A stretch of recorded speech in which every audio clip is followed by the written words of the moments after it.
Bonjour à vous, chers et choisis de Jésus.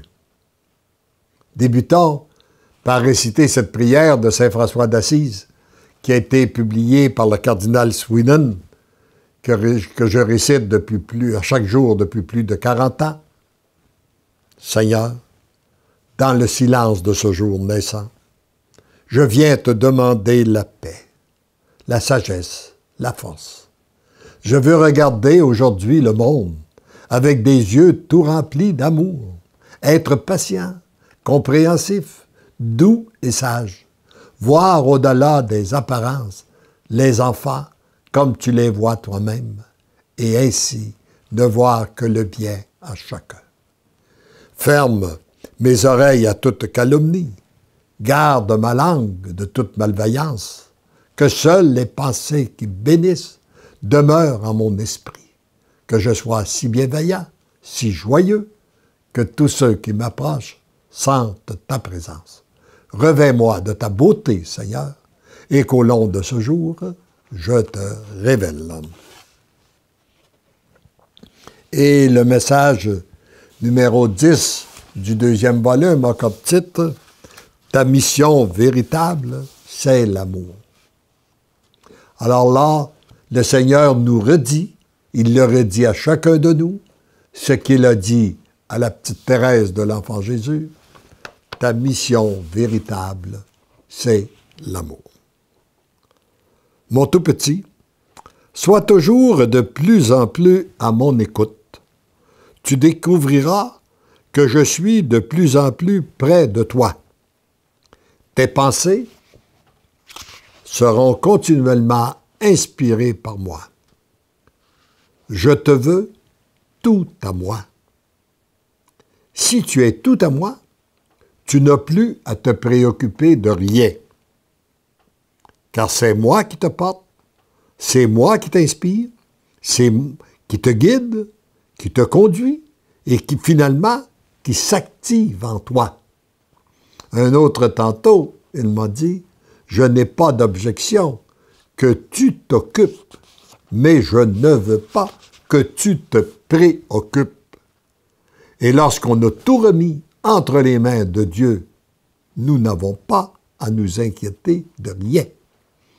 Et j'ai souvent dit, je crois que si on voulait nous faire passer un examen pour savoir quel est notre niveau de foi, on pourrait nous demander quel est notre niveau d'inquiétude. Et si nous avons beaucoup d'inquiétude, c'est que notre foi est très basse. Demandons-lui pas de baisser nos inquiétudes, mais demandons-lui d'augmenter notre foi. Et si notre foi augmente, nos inquiétudes vont diminuer. C'est donc une très grande transformation qui s'opère en toi présentement. Et tu en es plus ou moins conscient. Puis, ce n'est pas important que tu en sois conscient ou non. Ce qui est important, c'est que tu te laisses transformer. Que tu me redonnes continuellement ton consentement.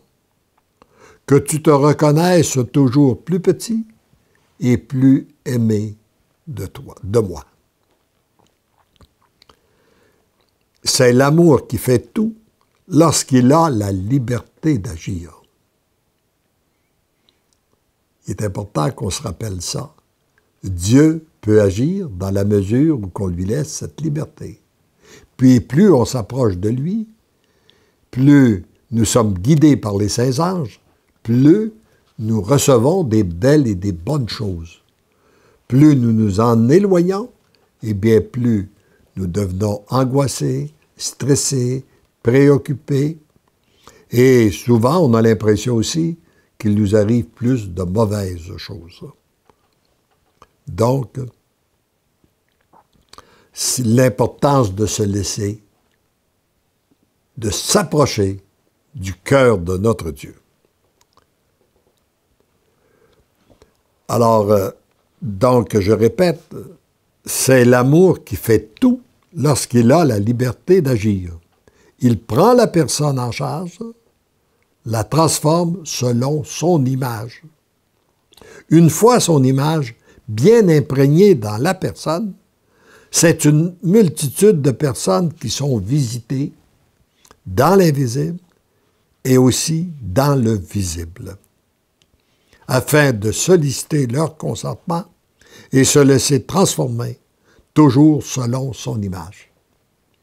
Pensons seulement à ce qu'il a fait avec une mère Teresa, avec un Jean-Paul II, avec un Benoît XVI, avec un pape François, des gens, l'image de Dieu que l'humanité a reconnue à travers ces personnes. Ce processus va se continuer jusqu'à ce que la Terre entière soit totalement transformée. Il est important de souligner que la ou les missions confiées dans le visible se réalisent beaucoup plus par ce que la personne est, par ce qu'elle dit ou fait, comme créature à l'image de l'amour. Maintenant, voilà votre mission. Voilà ta mission bien à toi, que ce soit comme lecteur, lectrice ou petit commissionnaire que tu es, et il ajouterait sans doute toi qui m'écoutes en ce moment, il n'y a pas de différence. Vous êtes tous aimés du même amour pour devenir à votre tour l'amour. Follement vous êtes aimés, follement je vous aime. Alors, toi qui m'écoutes en ce moment, et qui, si tu cherches quelle est ta mission, eh bien, le Seigneur vient de te le dire, deviens un être d'amour. Amen.